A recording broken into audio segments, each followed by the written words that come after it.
బంగ్లాదేశ్లో రీసెంట్గా హిందువుల మీద జరుగుతున్న అల్లర్ల దృష్ట్యా 2026 ఐపీఎల్లో కోల్కతా నైట్ రైడర్స్ టీం తరఫున ఆడనున్న బంగ్లాదేశీ ప్లేయర్ ముస్తాఫిజుర్ రెహమాన్ ఈ ఐపీఎల్ ఆడటానికి వీల్లేదు అంటూ బీసీసీఐ రీసెంట్ గానే ఒక ప్రకటన చేసిన విషయం మనందరికీ తెలిసిందే. అయితే ముస్తాఫిజుర్ ని ఎప్పుడైతే బీసీసీఐ ఐపీఎల్ ఆడించొద్దని చెప్పిందో బీసీసీఐ అండ్ ఐపీఎల్ కి వ్యతిరేకంగా బంగ్లాదేశ్ ఆందోళనలు మొదలయ్యాయి. అలాగే ఈ సంవత్సరం ఇండియాలో జరిగే వరల్డ్ కప్ లో కూడా తమ టీం ఆడదని బంగ్లాదేశ్ ప్రభుత్వం ప్రకటించి ఐపీఎల్ ని బ్యాన్ చేయాలని ఐసీసీ కంప్లైంట్ కూడా ఇచ్చింది. అయితే ఐపీఎల్ బ్యాన్ అవ్వబోతుందా? 2026 వరల్డ్ కప్ ని బంగ్లాదేశ్ నిజంగానే ఆడట్లేదా?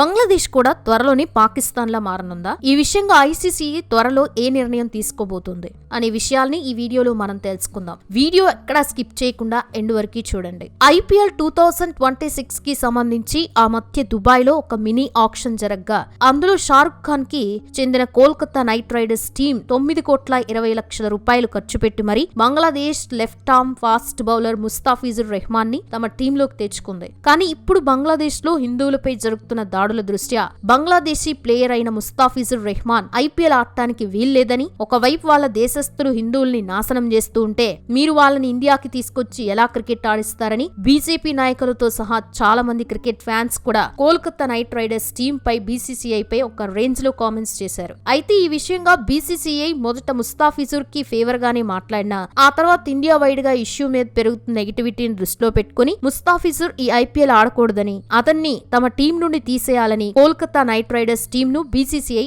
ఆదేశించింది. అయితే ఈ న్యూస్ తో ఇండియా హ్యాపీగా ఫీల్ అయింది, కానీ బంగ్లాదేశ్ మాత్రం చాలా సీరియస్ అయింది. అది ఎంతలా అంటే త్వరలో ఇండియాలో జరగబోయే T20 వరల్డ్ కప్ లో తమ టీం ఇండియాలో ఒక్క మ్యాచ్ కూడా ఆడదని బంగ్లాదేశ్ క్రికెట్ బోర్డు ఒక సంచలన నిర్ణయం తీసుకుంది. ఇక ఈ విషయాన్ని బంగ్లాదేశ్ యూత్ మరియు స్పోర్ట్స్ సలహాదారు ఆసిఫ్ నజ్రుల్ అధికారికంగా ప్రకటించాడు. ఐపీఎల్ నుంచి వారి స్టార్ బౌలర్ ముస్తాఫిజుర్ రెహమాన్ ని బీసీసీఐ తొలగించిన నేపథ్యంలో ఈ నిర్ణయం తీసుకున్నట్లు తెలుస్తోంది. కాగా ఫిబ్రవరి 7 నుంచి మార్చి 8 వరకు భారత్ శ్రీలంకలో జరగనున్న T20 వరల్డ్ కప్ లో బంగ్లాదేశ్ టీం గ్రూప్ సి లో పోటీ పడనుంది. ఈ గ్రూప్ లో బంగ్లాదేశ్ తో పాటు West Indies, Italy, England, Nepal teams కూడా ఉన్నాయి. ఈ టీమ్స్ మధ్య ఇండియాలోని కోల్కతా, ముంబై నగరాల్లో మ్యాచ్లు జరగనుండగా ఈడెన్ గార్డెన్స్ లో ఫిబ్రవరి 7 వెస్టిండీస్ వర్సెస్ బంగ్లాదేశ్ మ్యాచ్, ఫిబ్రవరి 9న ఇటలీ వర్సెస్ బంగ్లాదేశ్ మ్యాచ్, ఫిబ్రవరి 14న ఇంగ్లాండ్ వర్సెస్ బంగ్లాదేశ్ లు జరగనుండగా ఫిబ్రవరి 14న బంగ్లాదేశ్ నేపాల్ తో ముంబైలో మ్యాచ్ ఆడనుంది. కానీ ముస్తాఫిజుర్ ని ఐపీఎల్ నుంచి తప్పించడంతో బీసీసీఐ పై బంగ్లాదేశ్ ప్రభుత్వం చాలా సీరియస్ అయింది.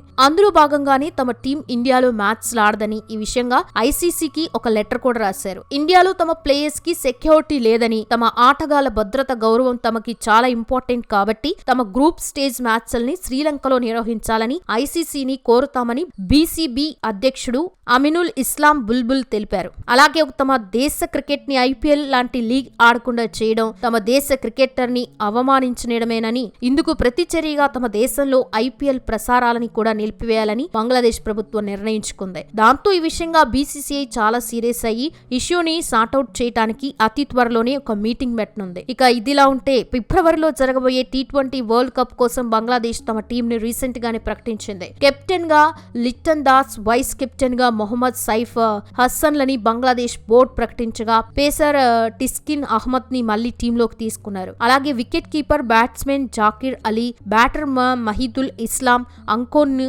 జట్లో చోటు దక్కలేదు. ఒకసారి బంగ్లాదేశ్ T20 స్క్వాడ్ ని చూసుకుంటే లిట్టన్ కుమార్ దాస్, మొహమ్మద్ సైఫ్ హసన్, తన్జీద్ హసన్, మొహమ్మద్ పర్వేజ్, హుసైన్ ఎమోన్, తౌహీద్ హిర్దోయ్, షమీం హసన్, కాజీ నురుల్ హసన్ సోహన్, మెహదీ హసన్, రిషాద్ హసన్, నసూమ్ అహ్మద్, ముస్తాఫిజుర్ రెహమాన్, తన్జీమ్ హసన్ సకీబ్, టస్కిన్ అహ్మద్, మొహమ్మద్ షైఫుద్దీన్, షోరీఫుల్ ఇస్లాంలు టీంలో ఉన్నారు. అయితే ఈ లిస్ట్ లో రీసెంట్ టైమ్స్ లో మంచి ఫామ్ లో ఉన్న స్టార్ బ్యాటర్ నజ్ముల్ హసన్ షాంటోను కూడా టీంలోకి సెలెక్ట్ చేయకపోవడం అందరినీ షాక్ అయ్యేలా చేసింది. ఇక ప్రస్తుతం బంగ్లాదేశ్ టీం తను మ్యాచ్లని ఇండియాలో ఆడబోమని చెప్పడంతో T20 వరల్డ్ కప్ ఒక నెలలోపు ప్రారంభమవుతూ ఉండడంతో బంగ్లాదేశ్ నిర్ణయం మేరకి మ్యాచ్లు మార్చడం లాజిస్టికల్ గా చాలా కష్టమవుతుంది. కాబట్టి ఈ విషయంగా బీసీసీఐ కూడా ఐసీసీతో చర్చిస్తోంది. అయితే ఇలాంటి పరిస్థితి ఇండియాకి, పాకిస్తాన్ పాకిస్తాన్ తో కూడా రాగా డిసెంబర్ 2024లో ఐసీసీ చైర్మన్ గా బాధ్యతలు చేపట్టిన జైషా అప్పటి బీసీసీఐ సెక్రటరీగా పాకిస్తాన్ క్రికెట్ బోర్డుతో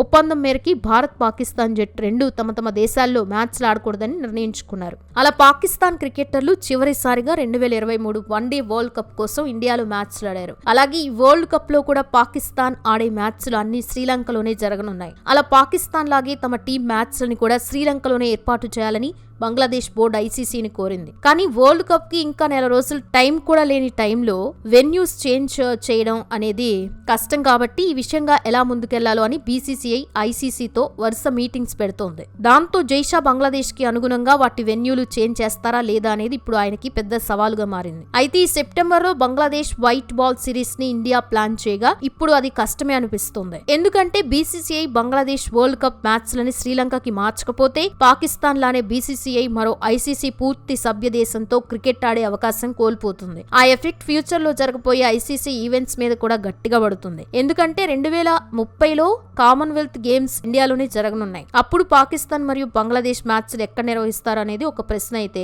2036 ఒలింపిక్స్ కి సంబంధించి ఆ ఒలింపిక్స్ ఇండియాలోనే జరగాలని బిడ్ వేయనుంది. నేపథ్యంలో పాకిస్తాన్ తో క్రీడా సంబంధాలని మల్టీనేషన్ ఈవెంట్లకి మాత్రమే పరిమితం చేసే పాలసీ విడుదల చేసింది. 2024లో పాకిస్తాన్ నుంచి కేవలం జూనియర్ టీం మాత్రమే చెన్నైలో సౌత్ ఏషియన్ అథ్లెటిక్స్ కి వచ్చింది. అప్పటి నుంచి ఏ గేమ్ కోసము పాకిస్తాన్ టీం భారత్ కి రాలేదు. ఇక ఇప్పుడు నడుస్తున్న ఈ బంగ్లాదేశ్ ఇండియా వివాదం వల్ల బంగ్లాదేశ్ కూడా పాకిస్తాన్ లో మారనుందా అనేది ఫ్యూచర్ లో తెలిసిపోతుంది. అయితే ఇప్పటివరకు జరిగిన వరల్డ్ కప్ లో బంగ్లాదేశ్ పర్ఫార్మెన్స్ చూసుకుంటే 1999లో మొదటిసారి వరల్డ్ కప్ ఆడిన బంగ్లాదేశ్ క్రికెట్ టీం ఇప్పటివరకు 1999, 2003, 2007, 2011, 2015, 2019, 2023లలో జరిగిన అన్ని వన్డే వరల్డ్ కప్ మ్యాచ్ లోనూ ఆడిన బంగ్లాదేశ్ టీం ఇప్పటి వరకు ఒక్కసారి కూడా కప్ గెలవలేదు. ఒక్క 2015లోనే క్వార్టర్ ఫైనల్స్ వరకు వెళ్ళింది. కానీ మిగిలిన అన్నిట్లోనూ గ్రూప్ స్టేజ్ లోనే వెనక్కి వెళ్ళిపోయింది. ఇక T20 వరల్డ్ కప్ గురించి చూసుకుంటే 2007, 2009, 2010, 2012, 2014, 2016, 2021, 2022, 2024లలో జరిగిన అన్ని వరల్డ్ కప్ మ్యాచ్లు ఆడిన బంగ్లాదేశ్ వాటిలో కూడా ఏ వరల్డ్ కప్ కొట్టలేదు. అంతెందుకు ఆ 9 సీజన్స్ లో బంగ్లాదేశ్ టీం ఒక్కసారి కూడా సెమీఫైనల్ వరకు కూడా వెళ్ళలేకపోయింది. సో ఇది ఫ్రెండ్స్, ఈ వీడియో మీకు ఎలా అనిపించిందో కామెంట్ చేసి, వీడియో నచ్చితే ఒక లైక్ చేయండి, షేర్ చేయండి. అలాగే ఇలాంటి మరెన్నో ఇంట్రెస్టింగ్ వీడియోస్ కోసం మా ఛానల్ ని సబ్స్క్రైబ్ చేసుకోండి.